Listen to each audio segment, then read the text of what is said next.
So what Mr. D is doing today is taking off the Ferrari wheels. Why are you taking those wheels off? I'm sick of you driving cars and mine being broken. So I'm taking the wheels off all your cars. Not the answer I expected. Is this sabotage? Is this sabotage? So this is all taped up. People are probably wondering why. Just keep wondering. Ferrari exposed. Dirty secrets. They don't want you to see under the car, because then you'll see this. Ugh.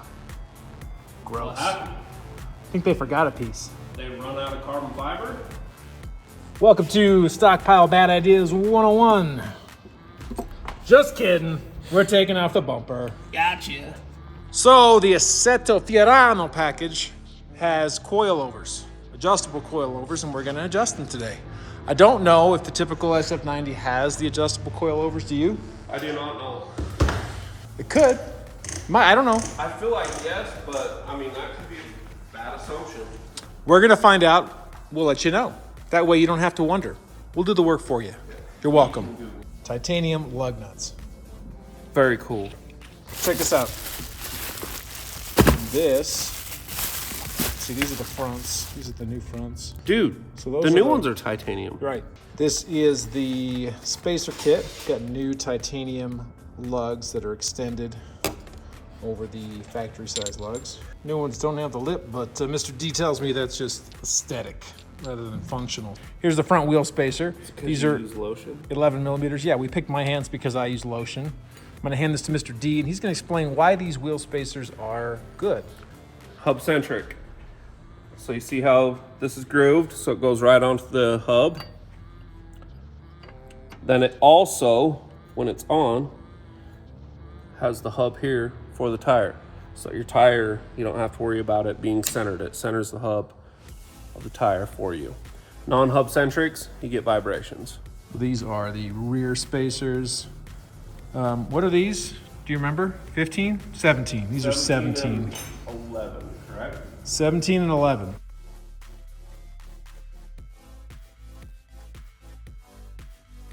We strongly recommend not taking the wheels off at your house. These are coil-over wrenches, I've been told. Correct. And so you wrench the coil over. We wrench the coilovers, correct? Let me get in here. Show the fine people what we're talking about. So this is an adjustable coilover. Basically, we're just gonna spin this thing down and then that lowers the ride height. Mm-hmm. It's that easy.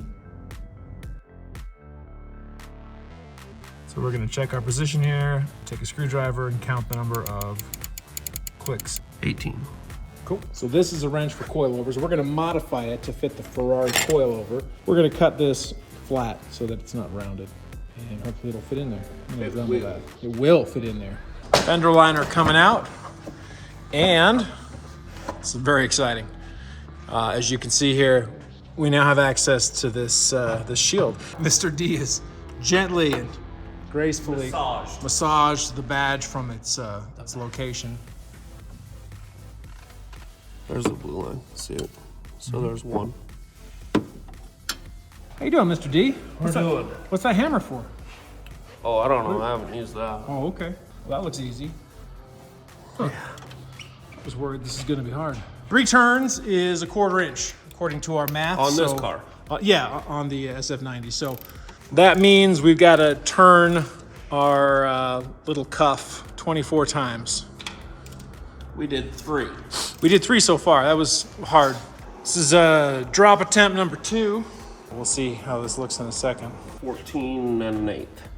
So I say we bring the back down 3 more turns. Okay. Lowering's done. It's pretty even. Front ended up at about, is it 14? 14. And back's about 14 and a half. Yep. And the front started at, 15 and 3/4. and the back started at, 16 and 1/4. so We have a Pretty half good. inch difference now instead of 3/4, but the stance, money. stance is pretty good. That's a lot better. That is so much better. I don't know why they don't come like this.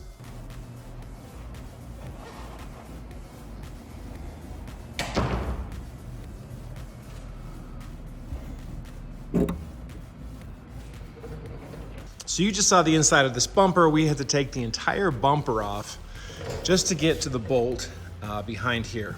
We joked about like grinding this off or just, you know, cutting this out, but that's obviously a very bad idea. We weren't gonna do that. So the whole bumper came off. In the grand scheme of things, it's not a very difficult bumper, but there's a lot of weird stuff going on under there. So do not recommend you take this bumper off. This is not a how-to video for bumper removal. Just know that it was done for this. They don't make carbon fiber side badges for the SF90, so these are actually from an F8. The curvature on these is not the same. So when we put them on, they do have a little gap at the bottom, and they're maybe 1 or 2 millimeters shorter than the SF90 badges. All things considered, I'm pretty happy with how it turned out. This is just attached with adhesive, as is the badge in the front. So no screws on these, so if you're gonna steal them, just please tape around them, use a plastic pry tool. Thanks so much. What I am doing is I'm in the process of taking out the plastic in the SF90 engine bay, and we're putting in carbon fiber trim instead, because inexplicably this was spec'd with carbon fiber everywhere but the engine. Also, yes, we've got the saran wrap. Oh, here's my friend to ruin my video. What did I do now? Really happy with how the engine bay turned out. I've actually got carbon fiber coming for this, so I'll probably do that install before I post this video. So this piece will be gloss carbon fiber, match this section. I went with matte on the interior because I felt like the matte would take away less attention from the engine, and I also thought that the matte would contrast more with the carbon fiber that'll be here and here. So matte in the engine bay, here and here. Incidentally, I found out they don't recommend that you do carbon fiber in the engine bay because apparently it gets hot or something. I don't know. Fun fact, we're replacing these black gloss pieces with carbon fiber. Mr. D here noticed that even though this car was just in for a service last week, maybe 50 miles. we're a little low there on the coolant. And you think that's an issue? I feel like it should be like addressed on a service. You feel like when someone takes their car in for servicing, they should receive service. Before, during, and then those pieces are gonna go on and we'll do the after.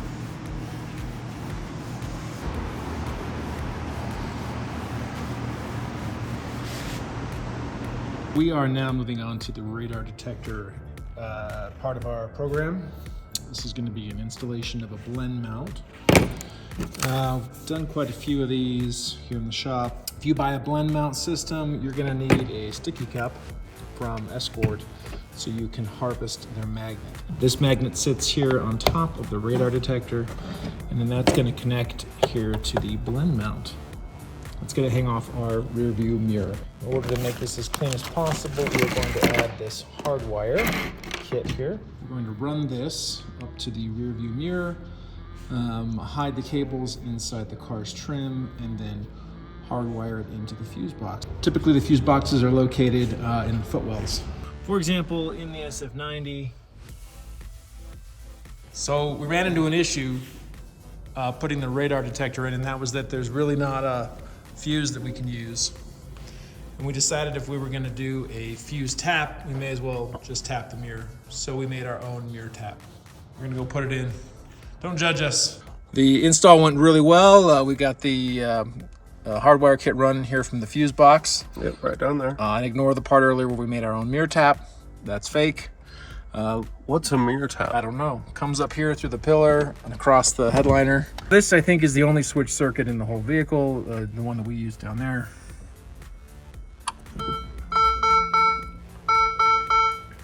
And kaboom.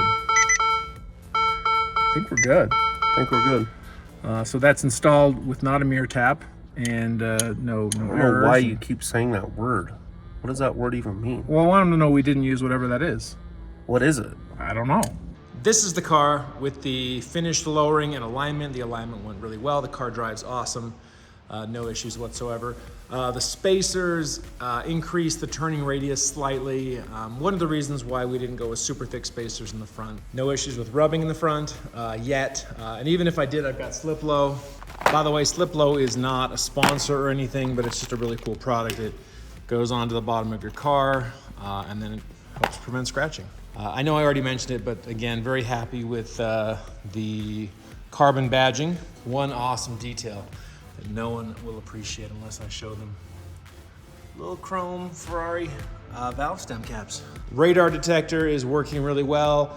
In case it wasn't clear, we did use a mirror tap. There is no fuse that we could find that's ignition on off. I genuinely hope the videos provide a little more value than me just showing you what I did.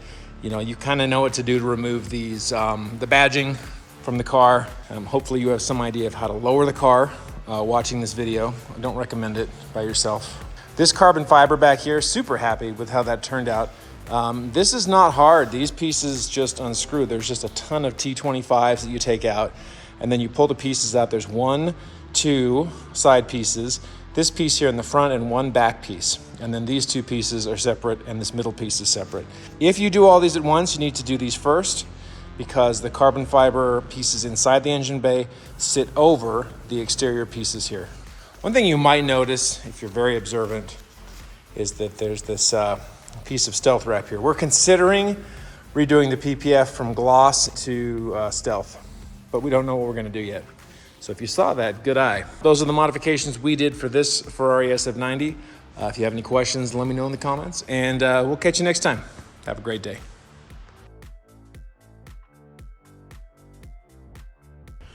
Today we're doing a Ferrari engine thing and replacing the plastic trim with this carbon fiber trim.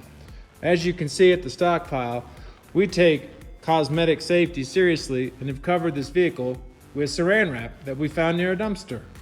Today we're doing Ferrari stuff in the engine and oh my hell, Cletus, told you not to make the grunting noises while I'm doing the Ferrari stuff. So I asked Ferrari, can you make this engine bay carbon? They said, sure, for $50,000. And I said, then I had the Germans do it. They said, yes, and we could do it for 30.